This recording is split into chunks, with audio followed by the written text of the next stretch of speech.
양완진 선생님도 공유되죠? 네, 되는 것 네, 같습니다. 그 다음에 안태진 선생님도 되죠? 네. 네, 확인했습니다. 네. 그러면 지금부터 진행하도록 하겠습니다. 네. 네, 2021년도 한국부동산분석학회 상반기 온라인 학술대회 대학원 세션, 첫 번째 대학원 세션 부동산 시장의 환경이라는 제목으로 시작하도록 하겠습니다. 네, 만나서 반갑습니다. 저는 오늘 대학원 세션 자장을 맡게 된 호서대학교 이재순입니다. 반갑습니다. 반갑습니다. 네. 그리고 여러분의 그 주옥 같은 이 논문에 대해서 코멘트를 해주실 우리 오늘 토론자 건국대학교 전재식 교수님 소개합니다. 안녕하세요. 저는 건국대 부동산학과 전재식입니다. 네. 자, 그럼 오늘 세 분의 발표자가 이제 계신데요. 저희는 한 20분에서 25분 정도 발표하시고 그 다음에 발표 하나 끝나면 전재식 교수님하고 제가 토론을 하도록 하겠습니다. 그리고 발표자 외에 우리 또 다른 두 분의 참여자들이 혹시 발표자에게 궁금한 사항이 있거나 아니면 본인이 코멘트를 하고 싶은 내용들이 있으면 발언 기회를 드리도록 하겠습니다. 그리고 저희 시작에 앞서서요. 발표자분들 간단하게 소개하는 시간을 갖도록 하겠습니다.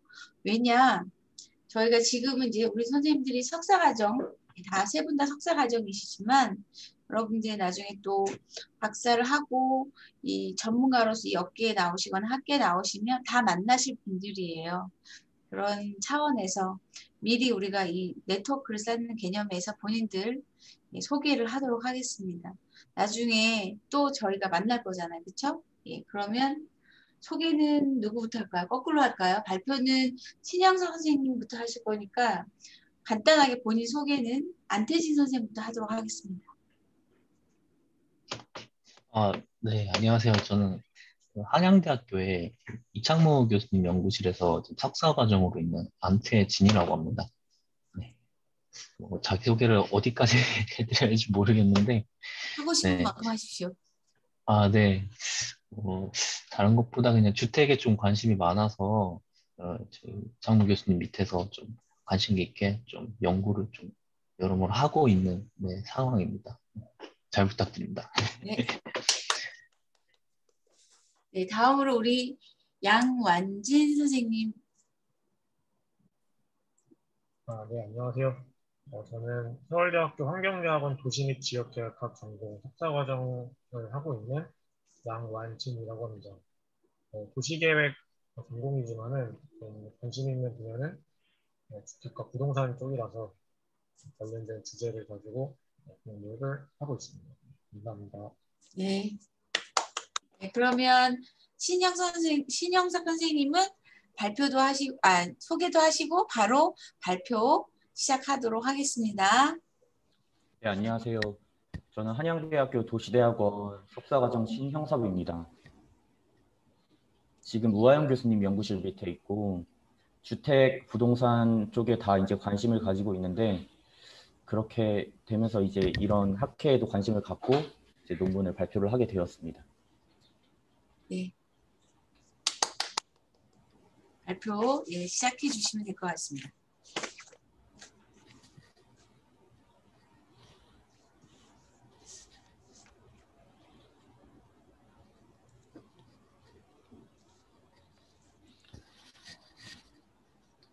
네, 발표 시작하겠습니다. 딥러닝을 통해 추정한 가로 보행 환경이 상업용 부동산 가격에 미치는 영향에 대해 발표하게 된 한양대학교 도시대학원 석사과정 신형섭입니다. 발표 순서는 다음과 같습니다. 연구의 배경 및 목적입니다. 최근 보행에 대한 관심과 필요성이 대두되면서 보행 친화적 환경의 중요성이 강조되고 있습니다. 보행 친화적 환경의 조성은 보행량 및 유동인구의 증가에 영향을 미치며 보행자들은 인근 상권 내의 상업용 부동산의 잠재적 고객이 될 수 있습니다. 또한 보행 친화적 환경은 교통비용 감소, 세수 증가, 부동산 가치 주가 등의 경제적 측면에 파급 효과를 일으키며 자본화되어 주변 부동산 가격에 반영이 되는 등 상업용 부동산 가격 결정에 중요한 요소로 작용합니다. 따라서 제2연구의 목적은 물리적 가로 환경과 가로 이미지에 대한 인식을 통해 가로 보행 환경을 추정하며 가로 보행 환경과 상업용 부동산 건물 가격과의 영향 요인을 확인하고자 하는 것입니다. 선행연구 검토입니다. 첫 번째로 상업용 부동산의 구조 및 위치 특성 관련 선행연구 검토입니다. 상업용 부동산 가격 추정을 위하여 연면적, 대지면적, 경관 연도, 층수, 주차 승강기 등의 구조 특성 및 도로 조건, 전면 각지, 공원 접근성, 도심 접근성 등 위치 및 생활권 특성의 기본적인 통제가 필요합니다. 다음으로 근린 생활권의 보행력 관련 선행연구 검토입니다. 워커블 네이버후드란 거리 및 보행로가 걷기에 편안하고 흥미로운 것을 의미합니다.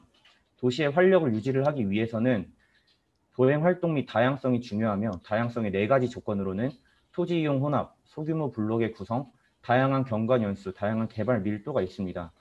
근린 생활권 특성 측정 변수로는 밀도, 다양성, 디자인의 3D 변수와 목적지 및 접근성 변수가 사용됩니다. 따라서 본 연구에서는 토지 이용 혼합, 교차로 및 횡단보도 밀도 등의 워커블 네이버후드를 측정할 수 있는 변수를 구축하였습니다. 다음으로 1층 용도 관련 선행 연구입니다. 건물의 1층은 건물의 위치, 기능, 주변 공간에 따라 다양한 용도로 사용이 되며 도시와 건물이 만나는 지점으로서 보행자에게 접근성이 굉장히 뛰어난 공간입니다. 인간의 시야는 정면을 기준으로 상향보다는 하향에 대한 각도가 더 크며 보행자들은 보행 시에 건물의 1층에 집중을 하게 됩니다. 또한 보행자들은 건물 1층으로부터 시각, 청각, 후각 등을 경험할 수 있으며 1층의 용도가 흥미롭고 다양할수록 도시의 환경을 매력적이고 풍요롭게 느낍니다. 따라서 건물의 1층은 보행자들의 가로 환경 인식에 결정적인 역할을 하기 때문에 보행 친화적 환경 측정 변수로 사용을 하였습니다. 기존 부동산 가치 추정 관련 연구에서 SNL, 즉 구조 특성, 근린 생활권 특성, 위치 특성의 변수들을 사용하였습니다. 하지만 기존 연구들에서는 근린 생활권 특성 중 단순히 밀도, 접근성 등의 전통적인 물리적 환경 변수만을 고려하였습니다. 따라서 본 연구에서는 보행자 관점의 거리 이미지에 대한 개인의 인식과 가로를 따라 구축된 다양한 환경의 조화를 고려하여 딥러닝을 통한 가로 보행 환경 측정으로 디자인 요소를 보완하였습니다. 연구의 범위 및 분석 자료입니다. 본 연구는 2017년부터 2019년까지 서울시 내 약 8,000건 상업용 부동산 실거래 물건을 대상으로 연구를 진행하였습니다. 나아가 상업용 부동산 실거래 물건 지점으로부터 400m 유클리디안 버퍼를 워커블 디스턴스로 정의하여 변수를 측정하였습니다. 상업용 부동산 실거래 가격 데이터는 밸류맵과의 MOU 연구 협약을 통해 구축하였습니다.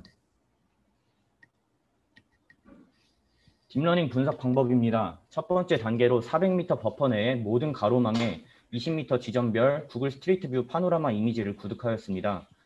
겨울을 제외한 3월에서 11월까지의 약 30만 건의 이미지를 사용하였습니다. 시티스케이프를 기반으로 학습된 딥랩 V3를 통해서 시멘틱 세그멘테이션을 진행하였고 시멘틱 세그멘테이션의 결과 하나의 이미지에 대해서 총 19개로 분류된 픽셀들의 결과값을 도출하였습니다.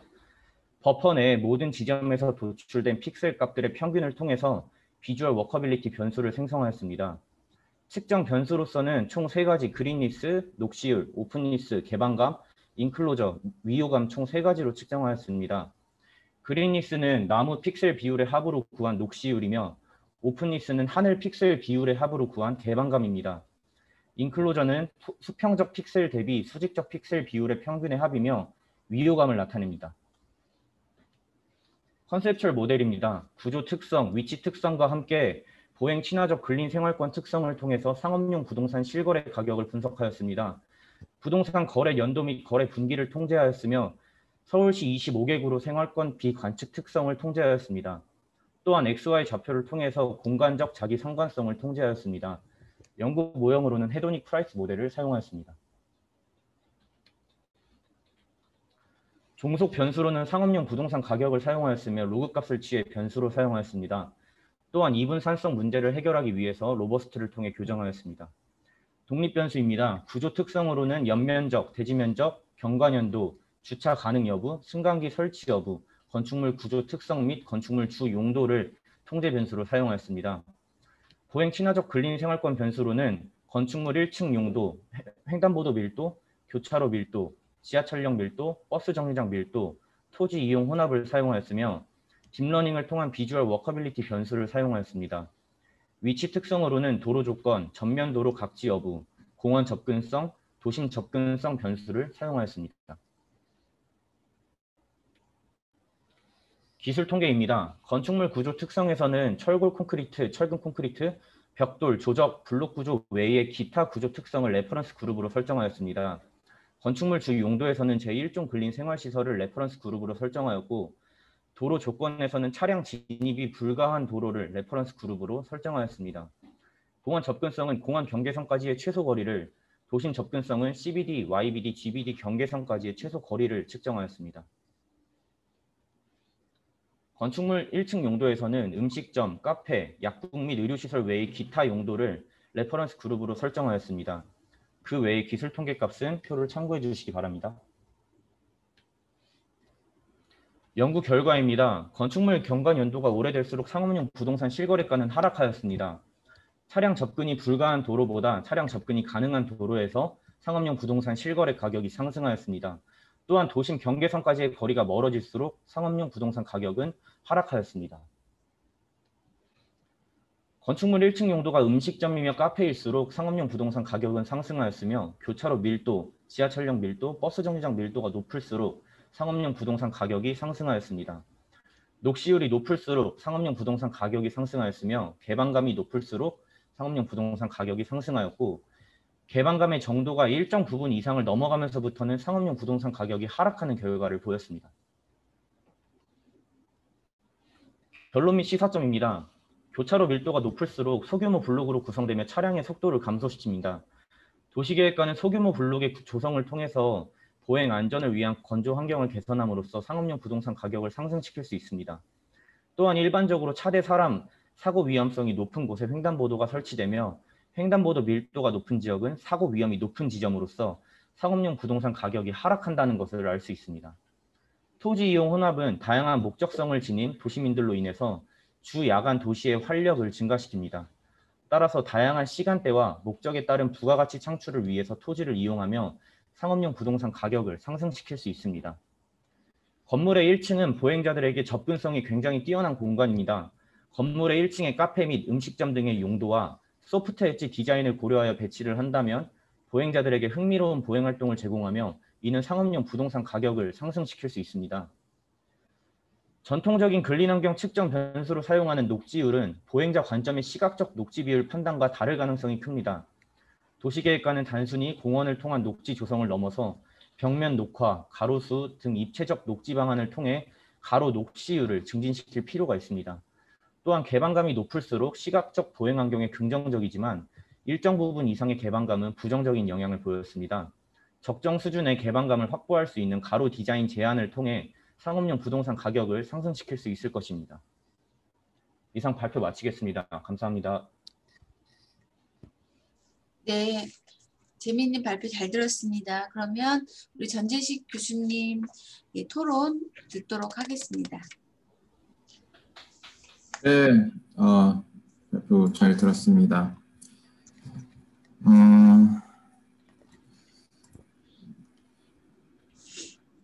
좀 그냥 뭐 궁금한 거 그냥 편하게 그냥 몇 개 여쭤볼게요.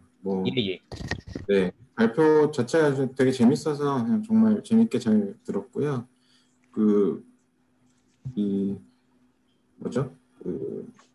픽셀로 이렇게 새롭게 변수를 구축하신 게 제일 큰 차별성인 것 같은데. 예, 맞습니다. 예, 정말 재미있는 시도인 것 같고, 예, 어떻게 그런 생각을 하셨는지 재밌습니다. 저는 그 워커빌리티가 되게 변수를 많이 이거를 쓰셔서 네. 궁금한 게 조금 있는데, 지금 이제 이게 본문이 이제 전문이 아니고 그 PPT에만 있어가지고 제가 조금 정확하게 이해가 안 되는 부분을 조금 몇 개 그냥 질문을 드리면, 그러니까 뭐 제인 제이콥스나 뭐 그런 데서 이제 우리 그 워커블 뭔지 인바이러먼트 뭐 이런 것들이 이제 얘기가 많이 나오고, 이제 보행 환경의 가치에 대한 이제 도시 설계 뭐 이런 것들이 이제 많이 이제 제한이 되고, 이제 거기서부터 이제 워커빌리티 관련된 연구들도 많이 이제 나왔잖아요. 그리고 네, 맞습니다. 유잉 세베로 같은 연구에서 이제 그 보행이 이제 뭐 이런 토지 이용 다양성이나 뭐 교차로 밀도 뭐 이런 것들하고 이제 높은 상관관계가 있다. 그래서 이제 그런 변수들을 여기에 포함을 이제 시키신 것 같아요. 예. 근데 하나 궁금한 것 중에 하나는 여기 이제 토지 이용 혼합이라는 변수하고 토지 이용 상황을 함께 둘 다 모형에 포함을 시키신 것 같은데, 예, 맞습니다. 네, 그게 왜 두 개 다 포함을 시켰는지 우선 그게 궁금하고, 그리고 교차로 밀도 같은 경우에는 이제 그 뭐 미국의 케이스긴 하지만 많은 선행 연구들이 이제 고려한 변수이긴 한데, 그 이외에 뭐 횡단보도, 지하철역, 버스 정류장 이런 다양한 밀도 변수들을 또 따로 이제 포함을 시키셨어요. 그래서 그런 이제 변수들이 이제 선행 연구에서 이제 근거한 것인지, 아니면 어떤 다른 특별한 이유가 있는 것인지, 그게 제일 궁금합니다. 예, 첫 번째로 토지 이용 혼합하고 토지 이용 상황을 지금 변수를 두 가지를 썼는데, 엄연히 말씀드리자면 두 가지 이용되는 변수가 약간 다릅니다. 지금 한국의 경우에는 토지 이용 혼합을 계산을 할 때 이제 연면적을 고려를 해서 층수를 고려를 해서 하지 않습니까? 그런 식으로 이 토지 이용이 어떤 식으로 상업적으로 또 이용이 되고 어떤 식으로 이용이 되는지 토지 이용 혼합 변수를 본 것이고, 그 토지 이용 상황은 그 토지 자체에 이용되고 있는 상황이 어떤 용도로 사용이 되고 있는지 그 자체를 보고자 확인을 하였고, 결과적으로 상업 지역에서 상업용 부동산 가격이 높게 나타난다는 것을 볼 수 있었습니다. 그리고 두 번째로 그 지하철역 밀도나 버스 정류장 밀도, 그 횡단보도 밀도, 교차로 밀도, 이것들은 선행 연구를 통해서 이 워커빌리티를 측정하는 데 있어 그 대중교통 시설의 접근성이 뛰어나야 워커빌리티가 좋다, 이런 선행 연구들을 토대로 그 교차로 밀도와 횡단보도 밀도를 같이 합해서 워커빌리티의 그런 변수로 측정을 한 것입니다. 예, 아무래도 그 결국에는 이제 워커빌리티는 이제 그 세부 변수들이다 보니까 이거를 이제 그 변수가 많아지다 보면 이제 네. 각각이 이제 매저하는 것들이 이제 다르고 서로 이제 겹치지 않아야 되기 때문에 이제 각각이 매저하는 바가 이제 정확하게 이거는 이렇고 저렇고 이거는 각각 다르다라는 게 이제 명확하게 조작적 정리가 이제 되어야 되는 부분이 있는데, 이게 많아지다 보면 아무래도 좀 그게 어렵다 보니까, 그래서 좀 네, 그런 부분에서 이미 이제 굉장히 차별성이 있는 이제 변수가 있잖아요. 그 픽셀로 만든 이제 디자인적인 면에서 정확하게 차별성이 있는 변수가 또 있고, 그리고 건물 1층 용도 그런 액세스에 대한 변수가 또 따로 있고 하다 보니까 뭐 여기 믹스나 뭐 이런 부분의 덴시티에 대해서 변수가 좀 이렇게 많을 필요가 있나라는 생각이 조금 들어서 네, 한번 그런 생각이 조금 들었고, 하나 그냥 마이너한 거는 또 다른 거는 이제 여기 이제 위도 경도 값을 이제 컨트롤로 넣으셨는데, 스페셜 오토 코릴레이션에 대한 테스트를 해보시고 그 자기 상관이 있어서 넣으신 건지 아니면 그냥 넣으신 건지 좀 궁금합니다. 스페이셜 리그레션 그 방법론을 생각을 하기 전에 충분히 이제 XY 좌표만으로도 이게 통제가 가능하다고 생각을 해서 지금 연구 모형을 개발을 시키고 있는데, 그래서 XY 좌표를 넣고 상관성을 통제를 했다고 생각을 하였습니다.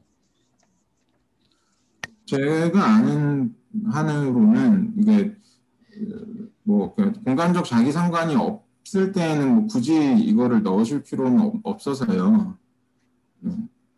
그 공간적 자기 상관에 대한 테스트를 해보시고 이제 이게 있으면 이제 뭐 이런 식으로 통제를 하시면 되는데, 뭐 그게 없는 경우에는 뭐 굳이 이걸 넣으실 필요가 있나 해서, 뭐 없이 돌렸을 때의 결과와 이제 이걸 같이 넣었을 때의 결과가 어떻게 다른지 혹시 빼고 돌려도 보셨나요?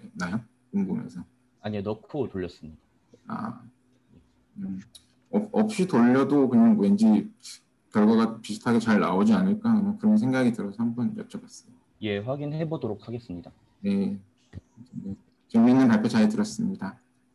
감사합니다. 네, 우리 전재식 교수님, 예, 코멘트 감사합니다. 저도 몇 가지만 말씀드릴게요. 일단 되게 흥미로운 주제인 것 같아요. 사실은 우리가 최근에 걷고 싶은 도시, 그리고 그 도시 안에 각각의 공간마다 이렇게 차별화된 요소들, 그리고 도시 안에 이벤트성을 어떻게 줄 것인가에 대한 고민들을 많이 하는 측면에서 이 논문이 만약에 이제 정말 디벨롭되면 굉장히 재미있을 것 같다라는 생각이 듭니다. 결국은 이게 지금 여기 이제 뭐 풀텍스트가 없어서 잘 모르겠지만 요 샘플 사이즈가 한 8,000개 정도 되는 것 같은데 서울시 전체를 대상으로 돌린 것 같아요. 맞나요? 네, 맞습니다. 네. 그러면 이제 저는 이걸 서울시 전체를 돌리는 것도 굉장히 의미가 있지만 결국은 이 가로 보행 환경이라는 게 사실 우리가 걷고 싶은 도시라고 몇 군데 알려져 있는 이 지역들에 나타나는 특색들이 있을 거고, 결국은 그런 지역들과 그렇지 않은 지역에 정말 이 상업용 부동산의 가치가 어떻게 차이가 나는지를 보여주는 거. 그러니까 지역적인 특색들이 변수에 반영이 되고 그것과 그렇지 않은 지역들의 가치의 차이를 보여줄 수 있다라고 하면 이게 진짜 굉장히 재밌을 거라는 생각이 드는데, 만약에 이제 이 논문이 진짜 그러니까 인플리컬 스터디도 굉장히 가치가 있다라고 하면 지금 현재 국세청이나 행안부에서 뭐 국세청 기준시가, 그리고 행안부는 우리 그 뭐라고 부르죠? 행안부에서 하는 거는 시가표준액, 매년 이제 이 상업용 부동산 건물에 대해서 행안부는 시가표준액이라는 걸 발표하고 국세청은 또 기준시가라는 걸 발표해요. 근데 거기 이제 그 두 국가기관에서 발표하는 상업용 부동산의 가격을 보면 공시가격이죠, 사실은. 거기에 보면 사실 입지, 그 다음에 건물 구조, 그 다음에 경관연수, 그 다음에 제조달 원가, 이런 아주 구시대적인 이러한 변수들만 사용을 해서 매년 기계적으로 가격을 이제 지수 산정을 통해 가지고 이제 가격을 뽑아내는데, 이게 이 논문이 정말 이제 검증이 된다라고 하면 앞으로 그러한 그 상업용 부동산의 가격을 산정할 때 이러한 요소들이 충분히 반영이 돼야 된다라는 결론까지 이끌어낼 수 있을 것 같아요. 그래서 그런 측면에서 그 조금 더 변수에 대한 고민들을 조금 고민을 해주면 좋지 않을까라는 생각이 들어서 한번 차후에 교수님하고 지도심하고 검토를 해보셨으면 좋겠고, 그래서 저는 전체로 돌리는 것도 의미가 있지만 서울시 25개구 또는 소 지역을 조금 더 세분화시켜서 특색 있는 지역들을 묶어가지고 모형들을 달리해서 분석을 해보면 어떨까, 그런 말씀들을 드리고 싶어요. 그 다음에 이 입지를 나타내는 변수들 중에 보면 도심 접근성을 넣거든요. 도심 접근성이라는 게 보면 정의를 이렇게 했어요.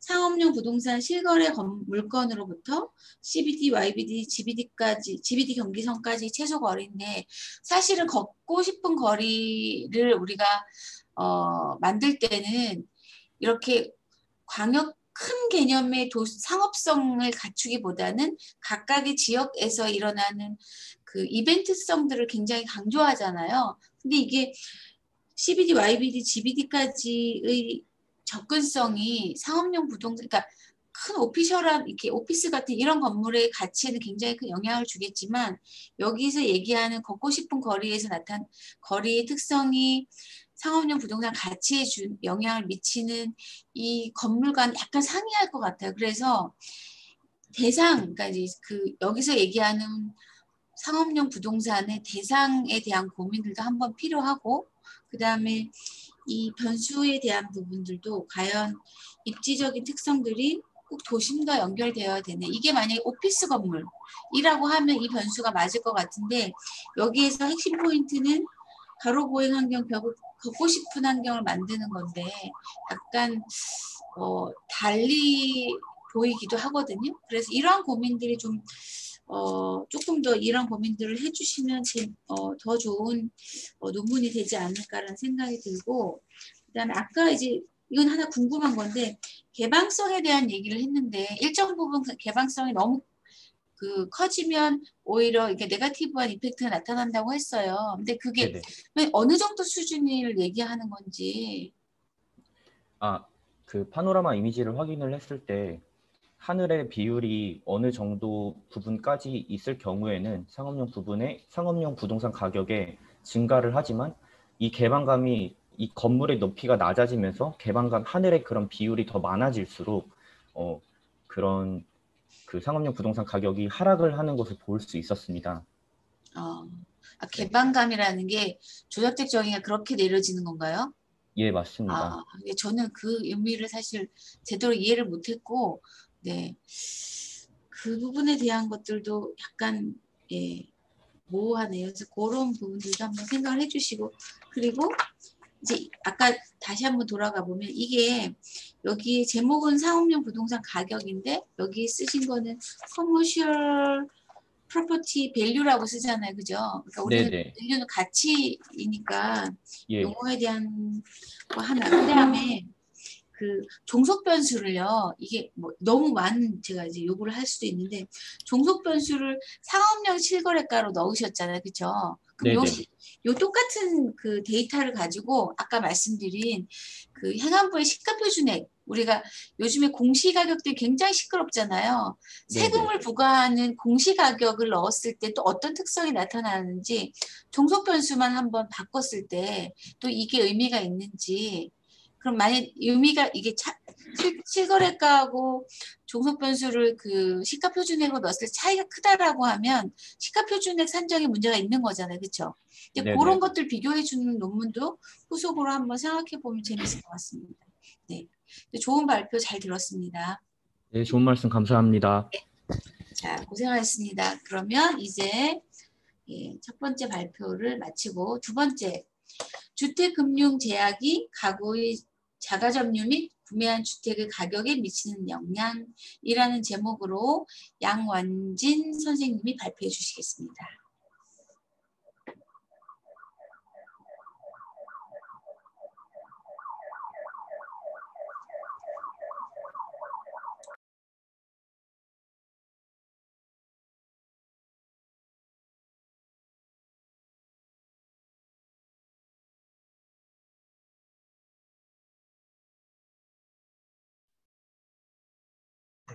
혹시 보이시고 들리시나요?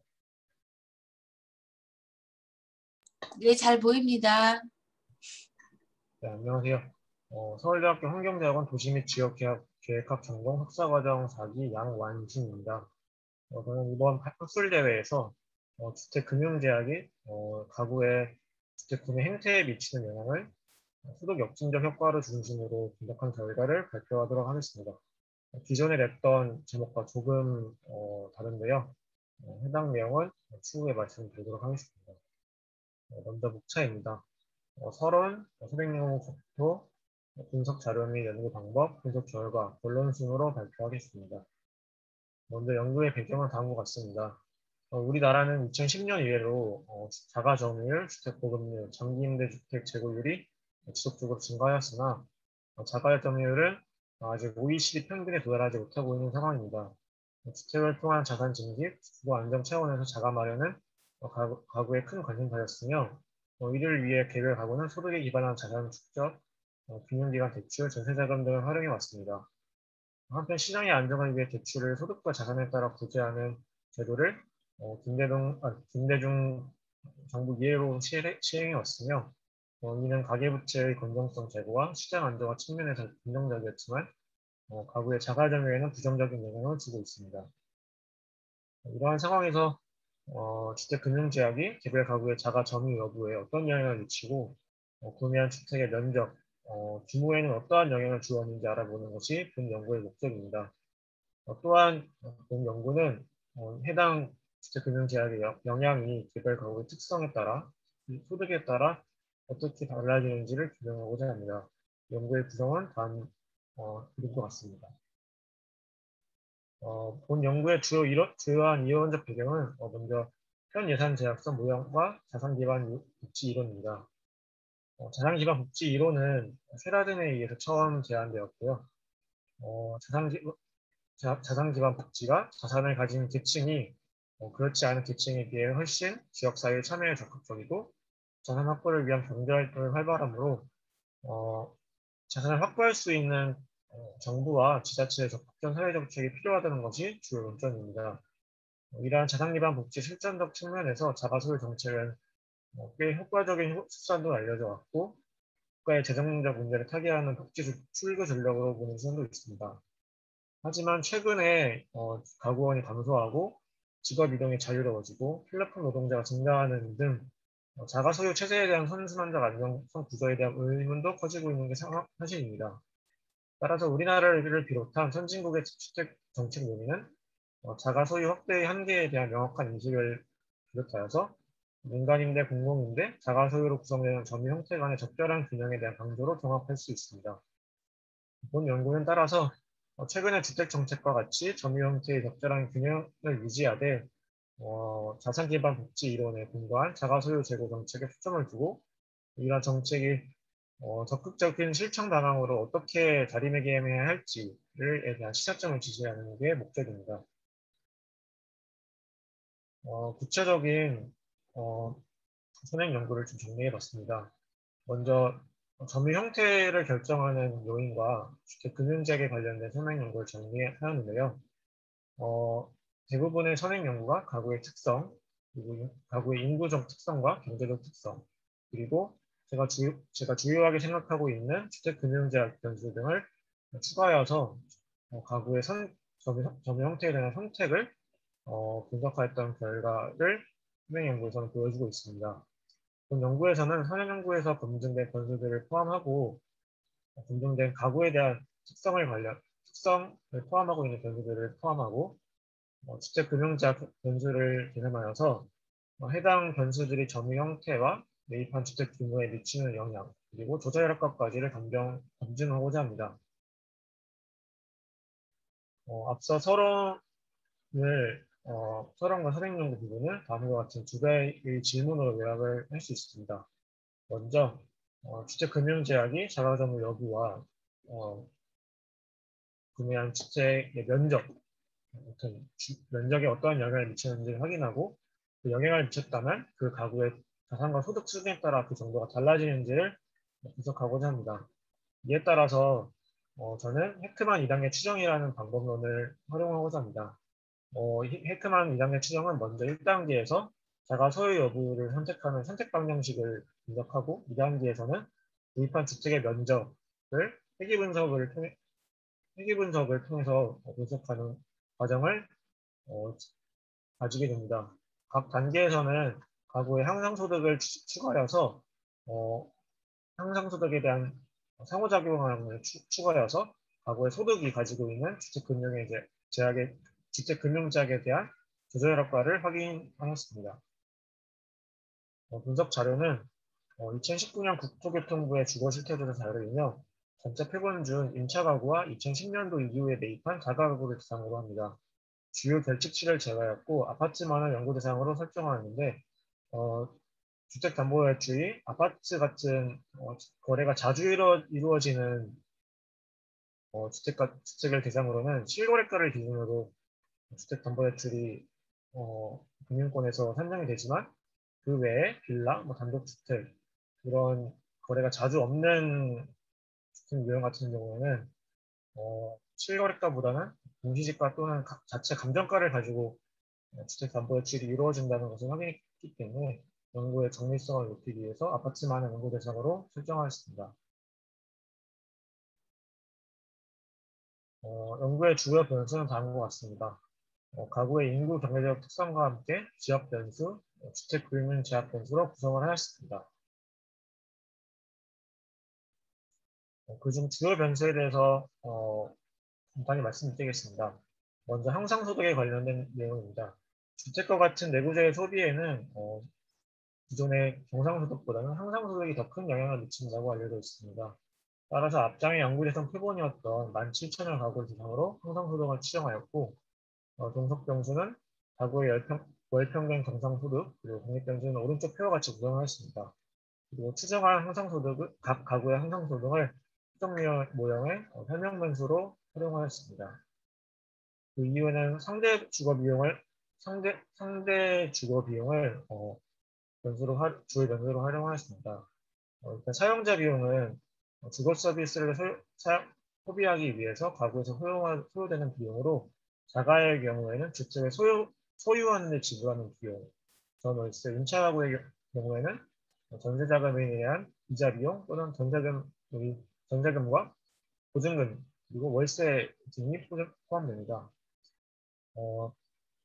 이러한 자가와 임차 가구의 사용자 비용을 에 대한 비율을 상대 비용으로 정의를 하고 있는데요.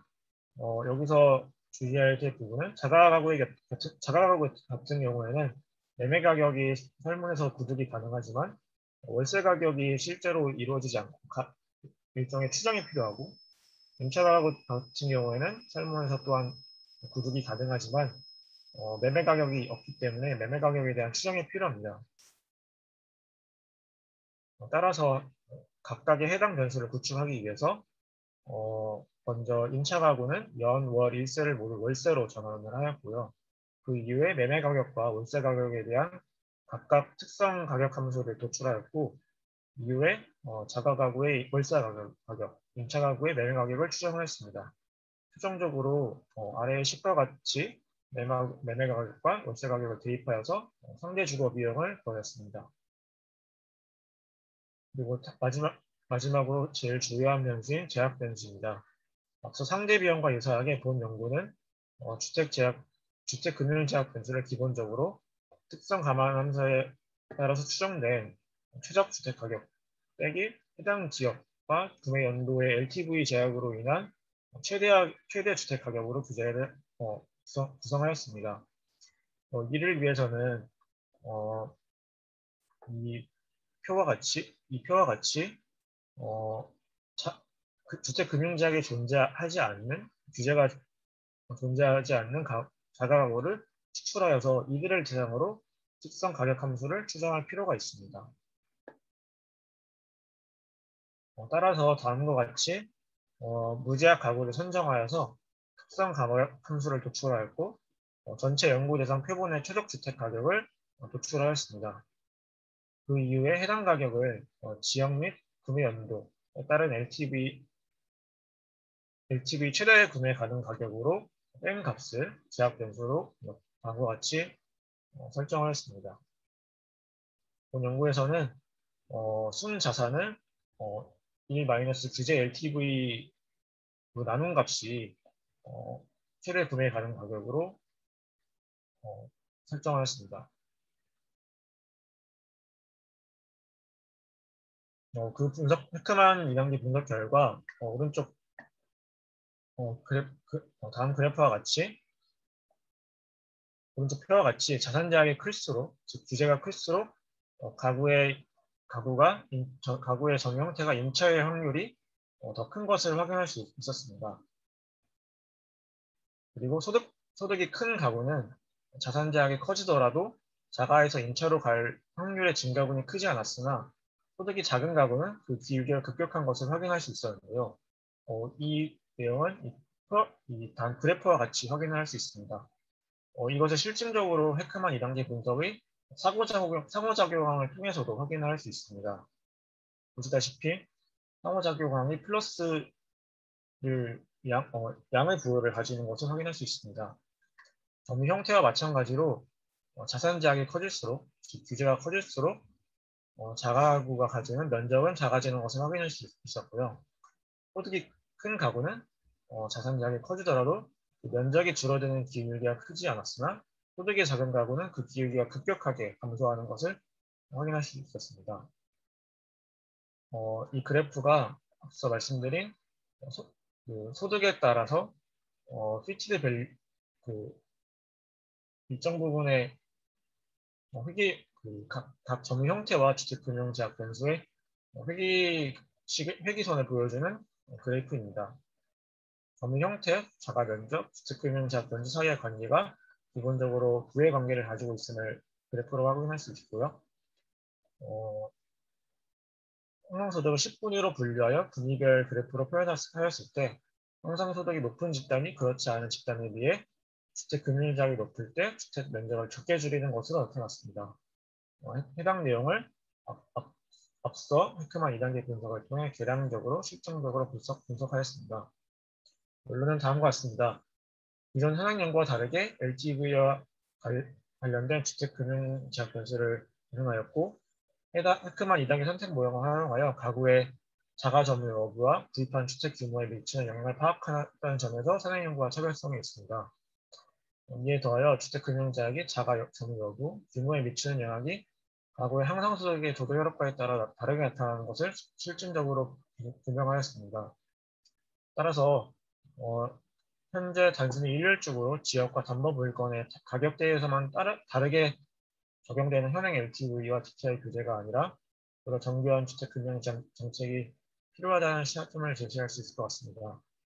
또한 소득이 좀 작은 저소득층과 청년 등 취약계층을 대상으로 이와 같은 주택담보대출 규제에 대한 대상으로는 이와 같은 주택담보대출 규제에 더 큰 반영을 보이는 것을 확인했으므로 이들을 위한 내 집 마련의 기회를 제공하기 위해 보금자리론, 대인불 대출과 같은 보다 다양한 불도 수단을 확대해야 할 필요성을 제시할 수 있습니다.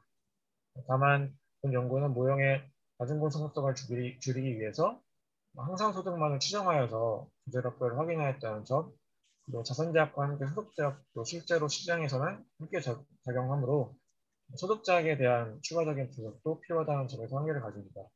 제가 이 연구를 석사 논문으로 지금 진행하고 있어서 해당 내용은 조금 더 보충하고 있는 상황입니다. 감사합니다. 네, 발표 잘 들었습니다. 그러면 우리 토론자이신 전재식 교수님 토론 듣도록 하겠습니다. 네, 잘 들었습니다. 발표 잘 들었습니다. 제가 논문을 정확하게 이해를 못하는 것 같아가지고 지금 건설적인 질문을 드리지를 못할 수도 있습니다. 이해를 해주시고 굉장히 좀 제가 이해가 안 되는 질문들을 좀 드려야 될 것 같은데 저는 우선 소득의 역진적 구조가 무슨 뜻인지 잘 모르겠거든요. 그게 무슨 뜻이에요? 제가 사실 발표자를 깔끔하게 잘 못 만든 것 같은 게 발표를 하면서 좀 많이 느껴지는데 먼저 주택금융자약 그래프를 보시면 주택금융자약 X축이 주택금융자약의 크기고 Y축에서 0이 임차가구, 1이 자가구를 의미합니다. 보시면 일단 마이너스의 비율계를 가지고 있다는 게 주택금융자액이 커질수록 가구가 임차를 선택할 확률이 더 커진다는 것을 의미를 하는데 이게 소득마다 소득을 분위별로 나누어서 회계 분석을 진행하였을 때 그 기울기가 점차 소득이 클수록 증가하는 것을 확인할 수 있습니다.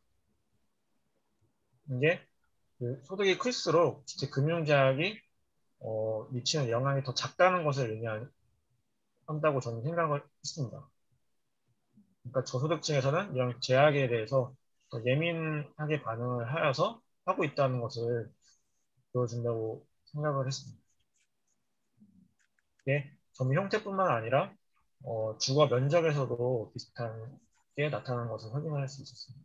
근데 단순히 그 그래프에서만 나타나는 게 아니라 헤크만 2단계 분석을 통해서 그 상호작용을 추가했을 때 그 주택금융제약이 플러스 상호작용하기 마이너스가 나온 것을 통해서 일부 실증적으로 균형이 되었다고 서술을 하였습니다. 지금 이 슬라이드 그 결과가 그 분석 결과인 것 같은데, 그러니까 지금 앞에서 그뭐 향상소득이랑 뭐 그 주택금융 제약 변수 같은 것들을 이제 추정을 해서 지금 1단계, 2단계로 분석을 하신 거잖아요. 네네, 맞습니다. 그 결과가 지금 제가 보고 있는 이 결과인가요? 네네, 맞습니다. 그럼 주택금융 제약 변수 결과가 어떤 개수 값이에요? 이 자산자 차이가 주택금융제약 변수입니다. 네, 마이너스 9를 띄고 있습니다. 그럼 이거를 어떻게 해석을 할 수 있는 거죠? 이 마이너스 0.01을? 그 앞에서 보시면 그 변수의 정의를 네. 가구가 규제가 없다면 구입하였을 최적 주택 가격이 네. 앞에 항이 나오고, 그리고 규제에 따라서 어쩔 수 없이 구매할 수밖에 없었던 최대 구매 가격이 뒤에 항에 나옵니다. 따라서 이 크기가 클수록 가구가 받는 제약이 더 크다는 것을 의미하기 때문에 이 제약이 클수록 면적 또는 면적이 작아지거나 임차일 확률이 더 크다로 결론을 내릴 수 있을 것 같습니다. 지금 마이너스 0.02 같은 경우는 종속 변수가 면적이기 때문에 뭐 마이너스 0.02만큼 면적이 작아진다. 네, 그 단위만큼 작아진다. 네. 그리고 점유 형태의 경우에는 마이너스 0.001만큼 좌가의 확률이 더 낮아진다. 뭐 이렇게 해석을 할 수 있겠네요. 네. 그러면 이 주택금융 제약 변수를 이제 구축을 하실 때 이제 그 앞에 슬라이드를 잠깐 가주실 수 있을까요? 이게 2019년도 주거 실태 조사 데이터를 활용하시고 이제 표본 가구가 이제 자가 구입 연도는 2010년 이후로 이제 다양하게 나타난 것으로 보여서 이제 실제 이제 그 구입한 연도를 고려하시고 그리고 그 지역 같은 것도 고려하셔서 이제 그 LTV나 뭐 이런 거를 이제 고려를 하신 것 같아요. 네. 그럼 이때 이 해당 가구의 뭐 소득 같은 것도 고려를 하셔서 뭐 DTI 같은 것도 이 해당 시점에서의 규제를 고려하신 건가요? 사실 DTI도 고려하는 게 맞는데 아직 지금 석사 논문을 쓰고 있는 상황이라서 네. 이제 학술대 중에는 LTV 관련된 변수만 추가를 하였고 네. 이후에는 DTI 관련된 변수도 추가를 할 예정입니다. 이제 그거는 조금 더 디벨롭이 필요하신 상황이시군요. 맞습니다. 그 면적 같은 경우에는 근데 왜 그 면적에 그 2단계에서 왜 면적에 더 관심이 있으신 거예요? 제 생각에는 이게 결국에 금융제약이라는 거는 내가 살 수 있는 주택 가격에 영향을 미치는 거잖아요. 그러면 내가 차입할 수 있는 그 돈, 결국 내 예산에 이제 제약이 생기면서 그 돈으로 내가 뭐 좀 싼 동네에 뭐 큰 집을 사든가 아니면 좀 좋은 동네에 작은 집을 사든가 거기서부터는 이제 프레퍼런스가 작용하는 거잖아요. 그래서 면적이라는 거는 각 개인의 프레퍼런스에 따라 다른 거기 때문에 그게 뭐 제가 생각할 때는 그렇게 되게 흥미로운 어떤 아웃컴으로 이렇게 우리가 볼만한 그런 건 아닌 것 같은데 특별히 그 면적을 관심 있게 이 종속 변수로 보신 이유가 있나요? 소액 연구를 찾아보다가 주택의 대한 수요 방정식, 수요 함수는 주로 가격보다는 면적을 많이 사용하는 것 같아서 사실 가격으로도 처음에는 진행을 하다가 가격 자체를 본 연구보다는 그 면적을 수요로 보고 그렇게 진행하는 연구가 좀 더 많은 것 같아서 지금은 그 면적으로 분석 변수를 사용하는데 교수님께서 말씀하신 거를 좀 들어보니까 가격에 대한 것도 좀 고려를 해볼 필요가 있을 것 같습니다.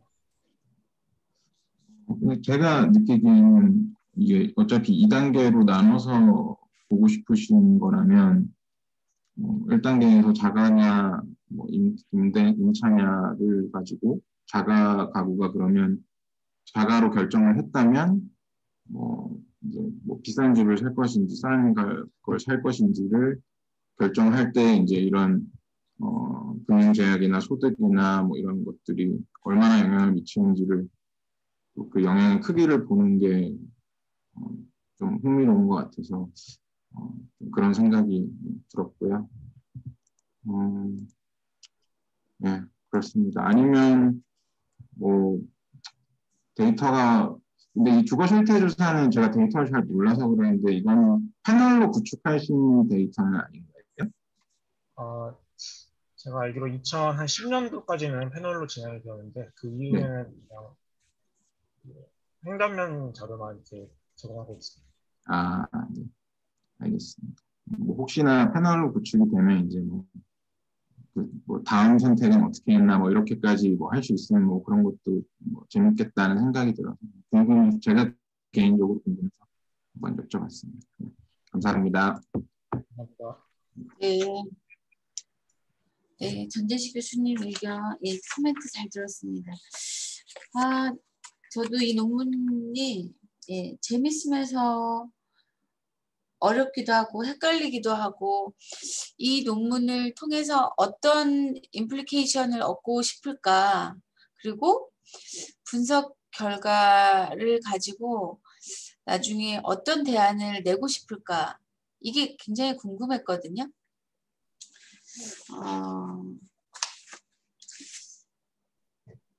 일단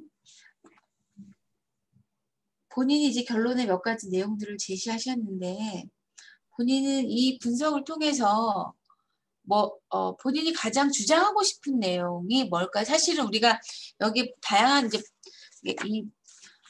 분석을 하긴 했지만 이게 아주 분석 결과가 새로운 내용은 아니잖아요. 그죠? 그러니까 분석을 이제 세밀하게 한 건 맞지만 근데 이걸 가지고 그래서 여기에 연결되는 정책 지원이 조금 이제 구체화돼야 될 것 같은데 어떤 것들을 제시하고 싶은지 저는 그걸 먼저 묻고 싶어요.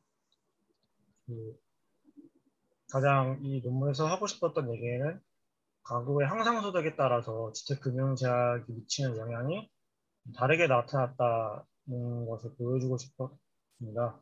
그걸 통해서 지금 소득이 좀 작거나 자가 마련이 좀 어려운 취약계층에게도 다양한 정책이 필요하다는 것을 제안을 하고 싶었었습니다. 최근에 좀 비슷하게 정부에서 발표했던 게 초장기 모기지, LTV와 DTI가 적용이 되지만 초장기 모기지 같은 거를 통해서 취약계층에게도 좀 더 자가 마련할 수 있는 기회를 제공하자라는 것을 봤는데 그거와 조금 맥락이 맞지 않을까라는 생각을 좀 했습니다. 네, 저는 본인이 지금 이제 어떤 목적으로 이 연구를 시작했는지는 충분히 이해할 수 있고 또 그 연구에 그러니까 리서치 퀘스천을 던진 것도 굉장히 좋다라고 생각하는데 결국은 기존에 나와 있던 이야기들을 임플리커 스터디로 검증을 하고 거기서 나온 결과를 어떻게 구체적인 재현을 할 수 있을까? 그러니까 뒤에 기존에 나왔던 연구들하고 조금 더 차별화시키는 요소들을 부각시켜야 되지 않을까라는 생각들이 들어서 그 부분에 대한 고민들을 좀 더 구체적으로 해주시면 이 논문의 퀄리티가 높아지지 않을까 생각하고 이게 아주 단순한 아닙니다. 제가 잘못 표시해놨네요. 그리고 제가 지금 이제 한글로 된 보고서들을 지금 여기 화면에도 있네요. 주택 만족도하고 주거 환경 만족도가 상당히 이제 내용들이 겹치잖아요. 근데 이게 두 개를 같이 쓴 이유가 있나요? 변수를? 사실 주거 실태 조사 설문 자체에서 주거의 질을 묻는 문항이 많지가 않고 단지 주택에 대한 주택 그 자체, 뭐 아파트나 주택 유형 그런 만족도 자체에 대한 설문 하나와 그리고 주거 환경, 이 주변의 근린 환경을 묻는 설문 두 가지가 가장 크게 있어서 그 두 가지만 어느 정도 가격에 반영이 될 수 있다 생각해서 두 가지를 다 넣었습니다. 네. 알겠습니다. 네. 그래서 이게 사실 뭐 변수에 대한 고민들도 조금 되고 그다음에 또 제가 이게 사실 이 주거 취약계층 또는 뭐 소득 취약계층에 대한 지원들이 단순하게 이렇게 지금 현재 시절 크로스 섹셔널로 보는 것도 의미가 있지만 사실 이 주택금융 정책의 변화들을 보는 것도 사실 변화가 어떻게 됐는지에 따라서 또 영향력 굉장히 많이 달라질 텐데 얘는 이제 이렇게 잘라가지고 본 거잖아요. 그렇죠? 그래서 그런 부분들에 대한 것들도 좀 보완해야 될 필요가 있을 텐데 그거는 쉽지는 않을 것 같고 하여튼 그런 것들을 보완하기 위해서는 대안들을 정말 구체화시키고 차별화시켜야 될 것 같다는 생각이 듭니다.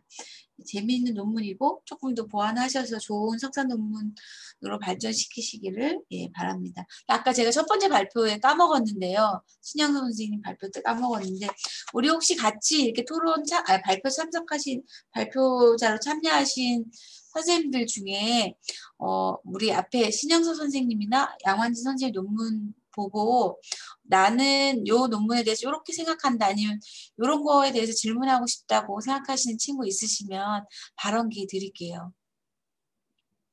혹시 없으세요? 일단 본인 논문 쓰기 너무 급급하시죠? 다른 데 관심 줄 여유가 없어요. 그죠? 남을 공격하면 또 내가 공격당할 것 같고 그렇습니다. 네, 좋습니다. 그럼 마지막에 한 번 더 기회를 드릴게요. 고생하셨습니다. 자, 그러면 이제 네, 수고하셨습니다. 세 번째, 월세 비중과 보유기간과의 상관관계 분석이라는 제목으로 발표를 안태진 선생님이 해주시겠습니다.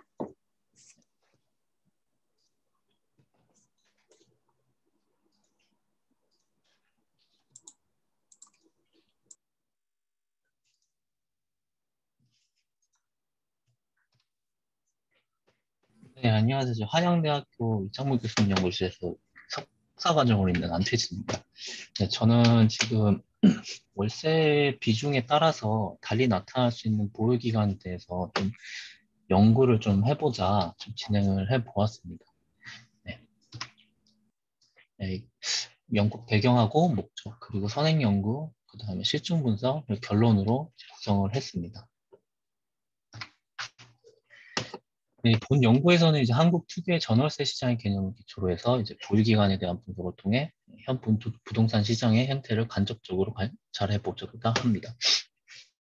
이 주택을 소유함으로써 안정적인 주거 활동을 영위할 수 있는 목적이 일반적이라고 읽었지만 이 주택의 가치가 커진다는 기대 심리에 의한 투자 목적도 이제 배제할 수 없고 이러한 투자 가치에 대한 소유 형태, 즉 임대 유형이 달라질 수 있다는 점도 존재하기 때문에 임대 유형을 기준으로 보유 기간과 어떠한 관련이 있는지 알아보면서 이 임대인의 측면에서 볼 때 이 보유 선호도를 간접적으로 관찰해 보고자 하는 목적이 있었습니다. 이 주택을 소유하는 형태는 전세로 임대놓는 경우, 준전세로 임대놓는 경우, 분월세, 그리고 월세로 임대놓는 경우로 구분해 볼 수 있습니다. 이 임대인의 입장에서 임대 형태를 설정하는 데 있어서 여러 이유가 존재하지만 이 본 연구에서는 이제 보유기간과 어떤 관계가 있는지 이제 알아보고자 이 생존 분석을 통해서 분석 결과를 도출했습니다.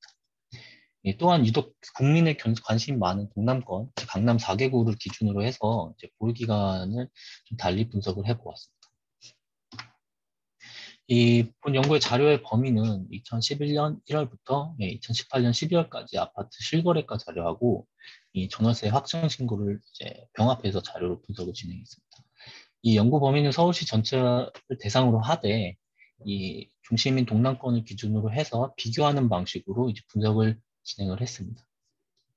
또한 이 분석 대상이 되는 아파트 소유 형태, 임대 형태를 이제 전세, 준월세, 월세로 구분해서 이를 설명 변수로 이제 적용을 하고 이제 콕스 비례비험 모형을 통해서 결과를 도출했습니다.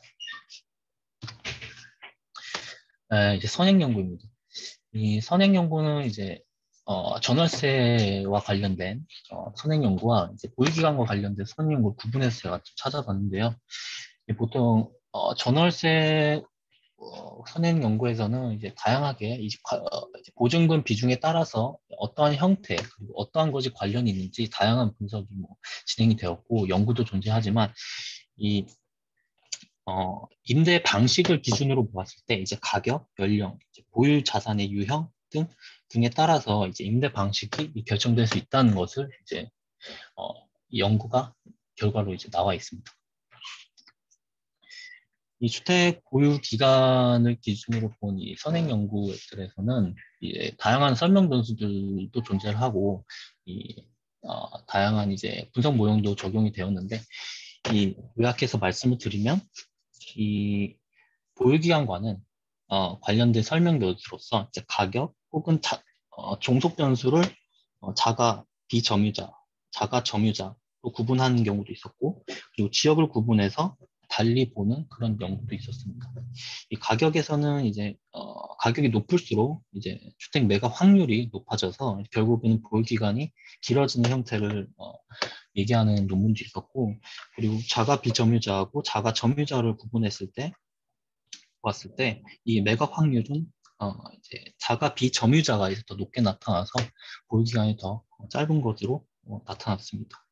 그리고 지역 구분도 적용을 했는데 여기서는 좀 설명드리기가 좀 길어질 것 같아 생략을 하고 넘어가겠습니다. 네, 본 연구에서는 아파트 보유 기간을 통해서 분석해 이제 콕스에서 고안했던 이 생존 분석을 통해서 이제 분석을 진행했고 이 분석에서는 이제 특정 개인이 소유하고 있는 아파트를 다양한 요인에 의해 주택을 매각하고자 하는 확률이 존재하는 것을 가정했습니다. 일반적으로 사망한 시점에서 의미를 두는 이 페일드 자료라는 해석이 있는데 분석 대상이 주택인 만큼 이 페일드라는 정의 자체가 좀 맞지 않아서 저희가 임의적으로 본 연구에서는 페어드 자료라고 이제 정의를 하려고 합니다. 따라서 이제 매각 시점을 기준으로 아파트에 대한 소유 기간은 보유 기간이 설정될 수 있는데 이를 종속 변수로서 분석에 적용했고 또 본 연구에서는 페어드 자료는 물론 관측 전 시점에서의 주택을 소유하여 설정된 기간 동안에 관측된 경우 좌측 저당 그리고 우측 저당 모두 분석에 포함을 하였습니다. 이 아파트 매각될 조후 환율은 아래와 같고 산식은 보시는 바와 같습니다.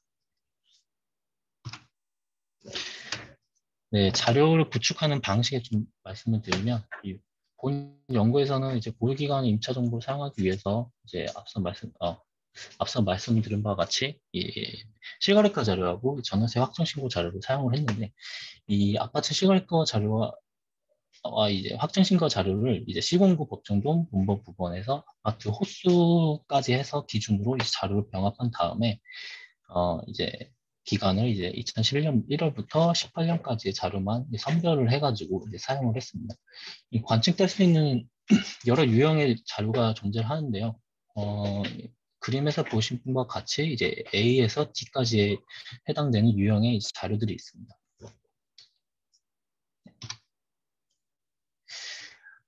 이제 앞서 보실 때 이제 B와 같은 경우, 혹은 C와 같은 경우가 존재하는데 이렇게 중도절단으로 잘리게 된 유형들도 있지만 다른 유형 추가적으로 또 설명드릴 부분이 있어서 좀 추가적으로 설명을 좀 드려보겠습니다. 이 유형 B, C, D에 해당되는 자료는 두 가지로 구분될 수 있습니다. 이 그림 1상에 이제 유형 C로 예를 들었을 경우 이는 이제 그림 4와 같이 왼쪽 여기 오타가 있었네요. 왼쪽에 보시는 바와 같이 이제 나눌 수 있는데 그림에서 C1은 특정 아파트의 매매 시점이 이제 T0라고 할 때 이후 2차 정보 관측된 경우 매각 시점을 2018년 12월 30일로 임의로 설정을 해서 새로운 거래상 자료를 생성해서 사용했습니다. 이 C2의 경우 이 매각 시점이 존재는 하지만 매각 시점이 연구 범위 밖에서 이제 관측되는 경우로서 이 자료를 이제 절단을 해서 이제 자료를 사용하는 경우입니다. 네, 임대 유형을 이제 구분하기 앞서 이제 보증금 비율을 산출을 해야 되는데요. 왜냐하면 이번 분석에서는 그 월세, 중전세, 전세, 중화세 이렇게 구분하기 위해서는 이제 가상전세 값을 사용을 해야 했습니다. 네, 그래서 결국에는 앞서 보시는 같이 이제 각 이제 임대 유형마다 이 비율 구간을 설정을 하고 이제 가상전세 값을 기준으로 해서 이제 구간을 저렇게 네 구간으로 나눠서 이제 분석을 진행을 했습니다. 이제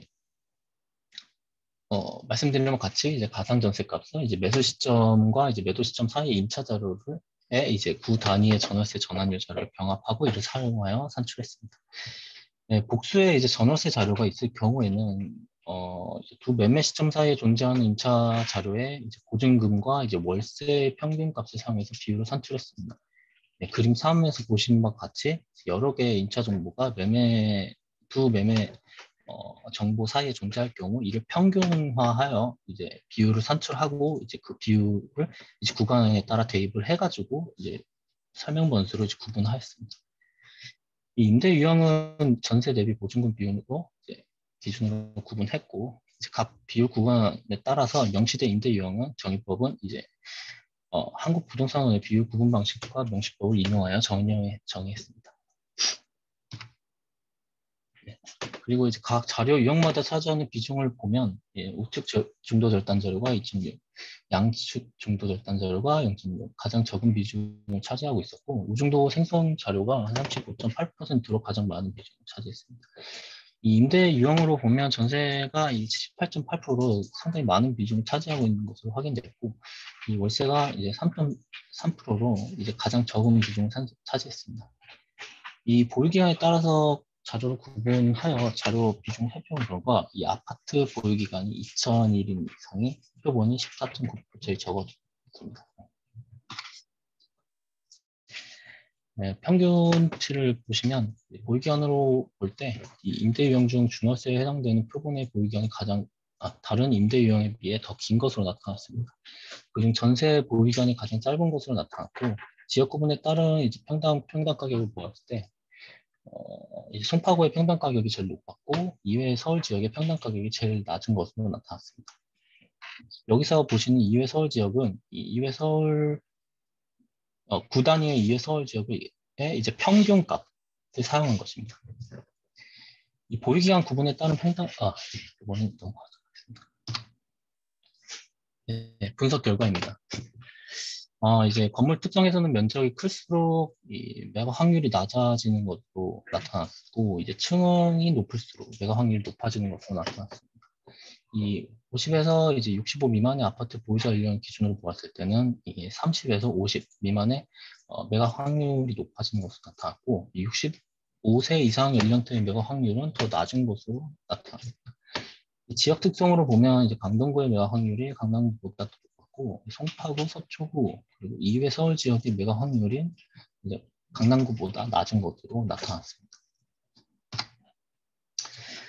분석 결과 임대 유형에 따라 달리 나타나는 매각 확률을 관측할 수 있었고 이 전세와 이외 임대 유형의 매각 확률이 있어서 확연한 차이를 볼 수 있었습니다.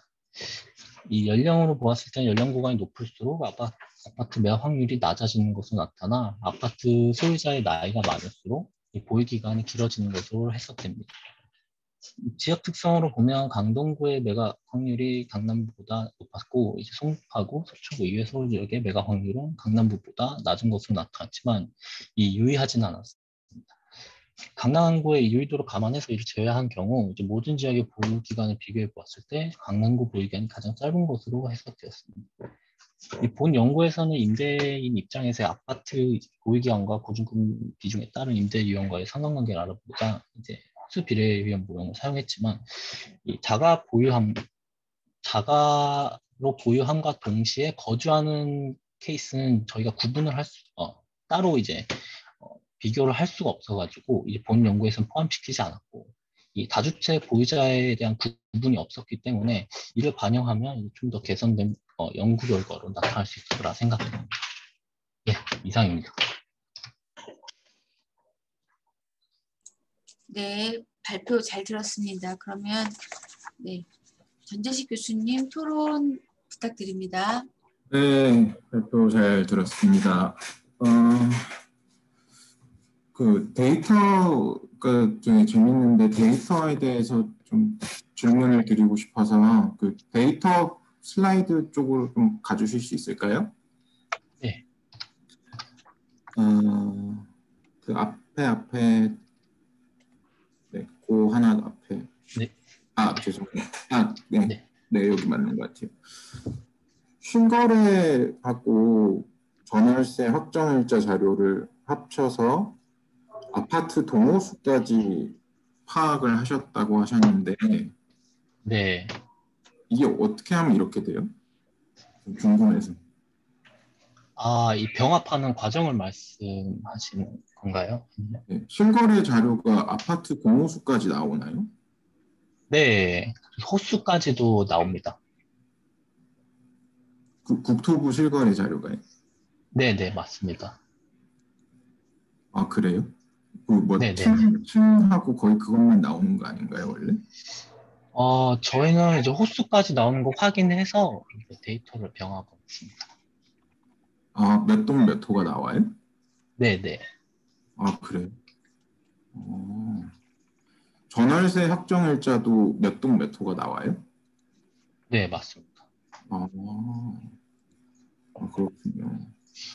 그 연구 기간이 2011년 1월부터 18년 12월까지라고 했는데 이거를 기간을 이렇게 특정한 이유가 있을까요? 아, 네. 이게 사실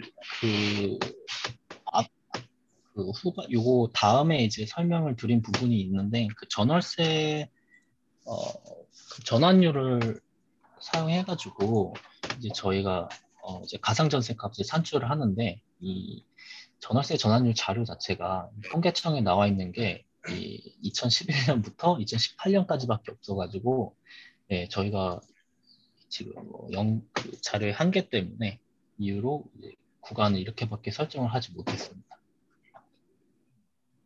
아니 뭐 짧다는 얘기가 아니고 그냥 특별히 이 구간을 정한 이유가 있나요? 궁금해서 여쭤봤어요. 아, 네. 특정한 다른 이유는 없습니다. 네. 아, 네. 네. 그리고 이 뭐 중도 절단 자료라는 게 그러면 이 실거래 자료랑 확정일자 자료를 이제 결합을 했을 때 이제 관측되지 않는 어떤 그 페어가 있는 케이스에 대해서 처리를 한 거를 이렇게 했다라는 말씀이신가요? 네, 관측되는 것만 이제 선별을 해서 이제 사용을 했습니다. 네. 근데 절단이 됐다는 건 무슨 얘기죠? 이 구간 안에 안 들어오는 것들에 대해서 얘기하는 건가요? 네, 예를 들면, 그 실거래가 자료가 정보가 같은 동호회 2011년 3월, 그리고 매각 시점이 2013년 5월 이렇게 있는데, 2013년 5월 이후에는 이제 실거래가 정보가 관측되지 않은 경우, 2013년 5월을 기준으로 해서 2018년 12월 31일까지 저희가 임차 정보가 확인되는 경우에만 이제 그렇게 자료를 따로 생성을 해서 적용을 했습니다. 그럼 방금 예로 든 경우에는 자료를 어떻게 생성을 하는 거죠? 그 임차인이 계속 살고 있다라고 생성을 한 건가요? 네, 만약에 그 2013년 5월 이후에 매매 기록은 없지만 임차 정보가 있으면은 이제 그거를 이제 계속 임대를 놓고 있다고 가정해서 이제 예, 중도 절단으로 사용했습니다. 아, 그럼 만약에 그 그거 제가 이건 정말 잘 몰라서 물어보는 건데 그 네네. 전월세 확정일자라는 게 임차인이 나가면 그것도 신고가 되는 건가요? 그것까지는 저희가 확인은 못했습니다. 네, 이게 신고 자체가 의무적인지는 않으니까 이 자료에 대한 신빙성까지도 사실 얘기가 될 수 있는 부분이긴 한데요. 그것까지는 신고사에 제가 관련된 게 아니고 네네. 이 확정일자 이 자료가 그러니까 내가 임차인이 들어갈 때 신고하고 나갈 때도 신고된 건지 그게 궁금한 건데. 그 내용까지는 아직 저도 검토를 안 해요. 제가 잠깐 껴도 될지 모르겠지만 저도 지금 전 교수님 말씀하시는 거에 똑같은 코멘트를 달아놔서 아까 그 국토부 실거래가 조회 시스템에서는 실제로는 층만 그러니까 단지별로 층만 조회가 되지 호수는 조회가 안 되거든요. 그럼 이게 지금 이게 그러니까 한국부동산원에서 실거래 시스템을 그러니까 실거래 정보 자료를 요청해서 받은 경우에는 가능할 것 같은데 국토부나 근데 실거래 시스템에서 개별 호수는 오픈이 안 되잖아요. 맞습니다. 네. 네, 근데 아까 그 전재식 교수님 이렇게 물으셨는데 된다고 말씀하셨어요, 맞죠? 맞죠, 정 교수님? 네네. 네네. 이게 저희 교수님이 개인적으로 받으신 걸로 확인이 돼서 그렇죠. 예. 네. 그래서 요거는 일단 사실관계가 다르고 그다음에 그 확정일자의 경우에는 그 전입 신고하는 경우에만 되기 때문에 퇴거할 때는 신고가 안 됩니다. 네. 그러면 방금 우리 안태인 선생님께서 예로 든 케이스 같은 경우에는 임차인이 계속 살고 있을 수도 있고 집주인이 들어와서 살고 있을 수도 있는 거네요. 네. 네. 예. 그러니까 뭐 어떤 케이스인지 그러니까 매각이 이루어지지 않은 건 확실한 거고. 네. 예. 임차인이 계속 살고 있을 수도 있고 다른 임차인이든 기존 임차인이든 아니면 집주인이 들어와서 살고 있을 수도 있고 뭐 이런 경우의 수는 이제 다양하게 있을 수 있는 거죠. 네, 맞습니다. 예. 그래서 그런 이제 그 데이터를 어떻게 보면 이렇게 좀 클리닝하는 과정에서 조금 이제 좀 한계가 있다는 거는 조금 이게 좀 명확하게 이제 좀 적시를 해주셔야 될 것 같아요. 왜냐하면 이게 좀, 왜냐하면 그래서 저는 오히려 기간을 너무 길게 하신 건 아닌가 뭐 그런 생각도 좀 들고 사실 이게 7년 거의 8년에 가까운 기간을 보고 계신데 사실 지금 이 분석에서 또 제일 좀 어떻게 보면 한계가 이 실제 집주인의 가구 특성을 이제 고려를 못 하잖아요. 모형 안에. 그러니까 뭐 이 사람이 뭐 다주택자인지 뭐 소득이 얼마인지 뭐 이런 것들을 이제 모형 안에 포함을 못 하다 보니까 사실상 사람이 내가 집을 가지고 있다가 팔 것인가 이제 결정을 내리는 거는 그게 되게 중요한 영향을 미치는데 그런 것들을 이제 고려를 못 하다 보니까 이게 단순히 내가 전세금을 얼마나 많이 받았느냐 그리고 얼마나 전세를 오래 내줄 수 있느냐 이거 말고도 어떻게 보면 그게 더 중요한 요소인데 그게 정말 중요한 요인들을 모형 안에서 고려할 수 없는 부분이 빠져 있으니까 이제 오히려 또 기간이 길어지다 보면 그런 이제 빠져 있는 요인들에 의해서 영향을 받을 수밖에 없는 것들이 또 커지잖아요. 또 특히나 우리 또 세금 같은 문제들은 또 우리가 여기서 고려하지 못하는 요인들에 또 영향을 많이 미치다 보니까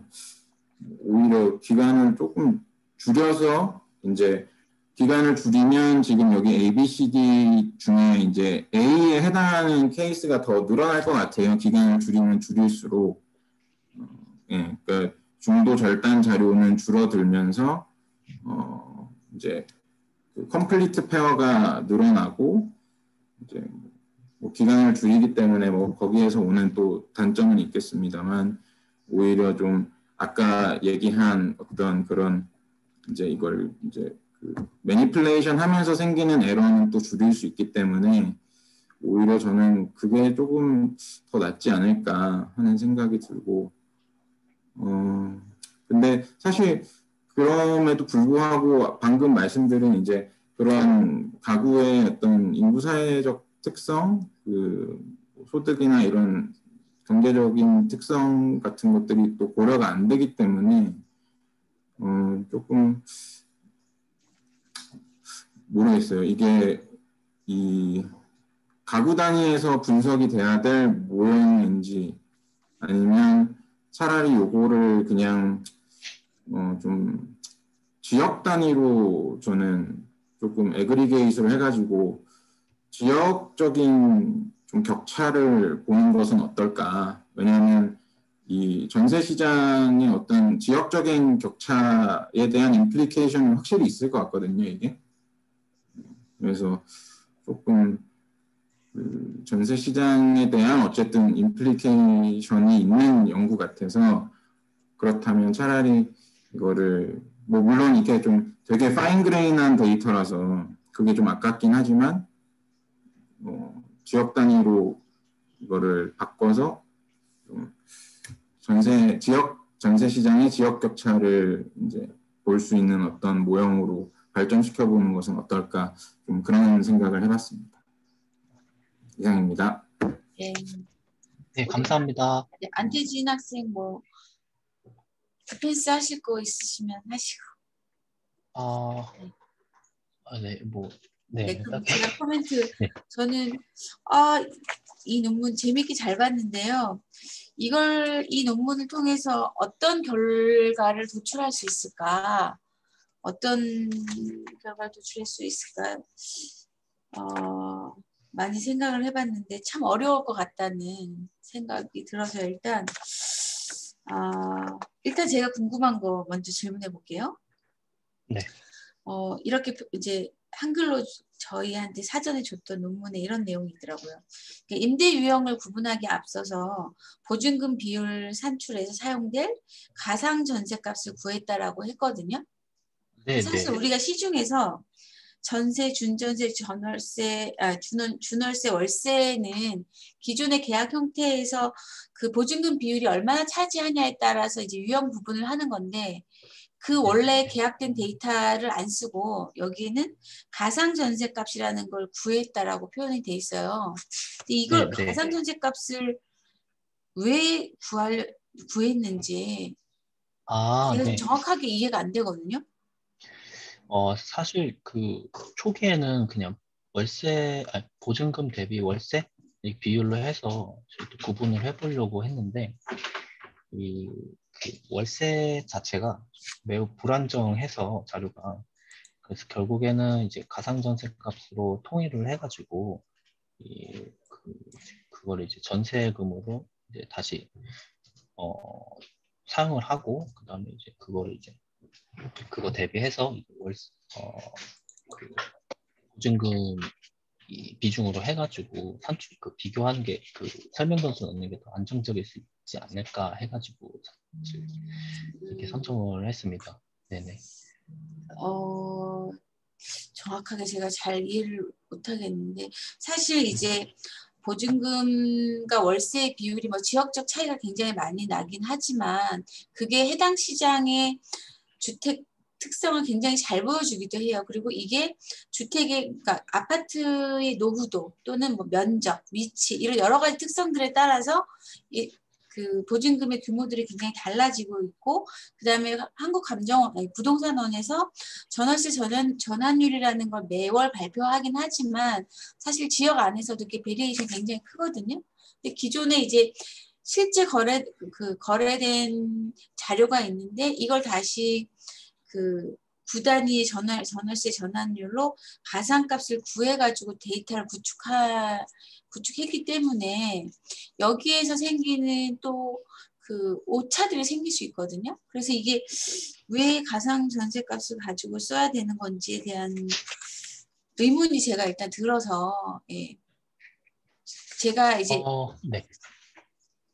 작년에 경기도 전체 실거래가 데이터 가지고 이 전월세 시장 분석을 실제로 해봤기 때문에 이게 그 자료를 가지고 쓰는 게 오히려 더 맞지 않을까에 대한 생각들이 들어서 일단 질문 드렸고요. 앞에 뭐 정 교수님 많이 말씀하셔서 저는 또 하나 간단하게 코멘트를 이제 하나만 더 하겠습니다. 그다음에 여기 뒤에 보면 8페이지 우리 여기 PPT로 보면 어디쯤에 해당될까요? 뒤로 넘겨보면 예 여기 있네요. 여기 보면 건물 특성에 층을 변수로 넣으셨고 해석을 어떻게 하셨냐면 이렇게 있어요. 건물 특성에서는 면적이 클수록 했고 그다음 층이 높을수록 매각 확률이 높아진다라고 이야기를 했는데 이게 굉장히 그러니까 그 뭐라 그러죠? 잘못된 해석을 할 수 있는 왜냐하면 아파트에서의 이 거래 가격 전월세 중에 이 층이라는 것은 전체 건물의 층이 몇 층이냐에 따라 굉장히 다르잖아요. 똑같은 5층이라고 해도 전체 건물 수에서 5층인 경우, 근데 10층에서의 5층, 뭐 20층에서의 5층, 그러니까 결국 전체 건물에서의 층별 효용에 따라서 효용에 따라서 이 층의 영향력이 달라질 텐데 그냥 이거를 층으로만 넣는 게 의미가 있을까? 그리고 이렇게 해석을 하는 게 층이 높을수록 매각 확률이 높아지느냐에 대한 고민들 이런 그러니까 해석에 왜곡이 생길 수 있는 이런 부분들이 있는 것 같아서 이런 것들도 조금 이걸 대리 변수로 사용할 수 있는 것들을 찾아야 되지 않을까라는 생각이 들고 그다음에 이제 아주 마이너한 건데요. 그 연구의 배경에 보면 이런 표현이 있어요. 내가 그 조사 대상 지역, 분석 대상 지역을 강동, 송파, 강남, 서초 이렇게 4개 구역으로 했는데 이렇게 표현을 해놨어요. 유독 국민들이 관심이 많은 동남권인데 이거는 우리가 전형적으로 서울 중심형 사고잖아요. 내가 대구에 살면 수성구에 관심이 있을 거고 이게 그러니까 요거 조사 대상 지역을 왜 선정했는지에 대해서 요렇게 표현하기보다 조금 더 그 선정 근거를 제시해서 쓰시는 게 나중에 이제 논문으로 발전시킬 때 필요할 것으로 보입니다. 조금 다듬으시면 분명히 의미 있는 논문이 될 거라는 생각은 드는데 조금 더 데이터 정제에 대한 부분, 그다음 변수에 대한 부분, 그리고 이걸 가지고 어떤 결론을 도출할 수 있을 것인가? 그러면 이게 강남 사고를 했을 때 이게 특성이 나타날 것이냐? 그래서 이게 월세 비중과 보유기간, 그럼 다른 변수들 사실 월세에 대한 개념, 월세와 보유기간 사실 이거는 단순한 이 두 개만의 관계가 아니라 이 외의 영향력들이 더 많이 작용할 것 같은데 그런 것들을 어떻게 고려를 해야 될 것인가에 대한 고민들이 조금 더 필요하지 않을까 저는 이런 생각들을 해봅니다. 혹시 우리 같이 그 참여한 우리 학생들 중에 나도 한마디 하고 싶다 하는 친구들 있으면 발언할 수 있는 기회 드리겠습니다. 하나 그 자료에 대해서 여쭤보고 싶은데 네. 인구 가구의 특성은 구하기 어렵다고 하셨는데 그 연령 자료는 나와 있는 것 같아서 이건 어떻게 구하시는지 궁금합니다. 연령 자료가 그 아파트 소유자의 자료가 있고요. 그리고 그 매수인 자료가 또 따로 있습니다. 그래서 매매가 한 번 이루어졌을 때 매도인과 매수인의 자료가 있는데 그게 다 연령 이제 출생 연도를 기준으로 해서 이제 자료가 구성되어 있습니다. 네. 감사합니다. 네. 네. 또 혹시 질문하거나 코멘트 하실 친구들 없으세요? 네, 좋습니다. 네, 저희 시간이 금방 가네요. 자, 이렇게 우리 오늘 세 분의 발표자들을 모시고 대학원 세션을 진행을 했습니다. 세 분 다 좋은 논문으로 예, 참여해 주셔서 감사드리고 그리고 이렇게 귀한 시간 내셔서 토론자로 참여해 주신 전재식 교수님께도 감사드립니다. 자, 그러면 마지막으로 혹시 우리 발표자들 한마디씩 인사하고 예, 박수 치고 끝내도록 하겠습니다. 예, 우리 신영섭 선생님부터. 네. 일단 부족하지만 이렇게 발표 잘 들어주셔서 감사하고 좋은 코멘트 참고해서 제 논문 발전시키는데 많이 힘쓰도록 하겠습니다. 감사합니다. 네, 양환진 선생님. 아직 작업 중인 자료를 가지고 발표를 했는데 좋은 말씀 많이 해주셔서 더 잘 발전시켜서 학사학위 논문 마무리 짓도록 하겠습니다. 감사합니다.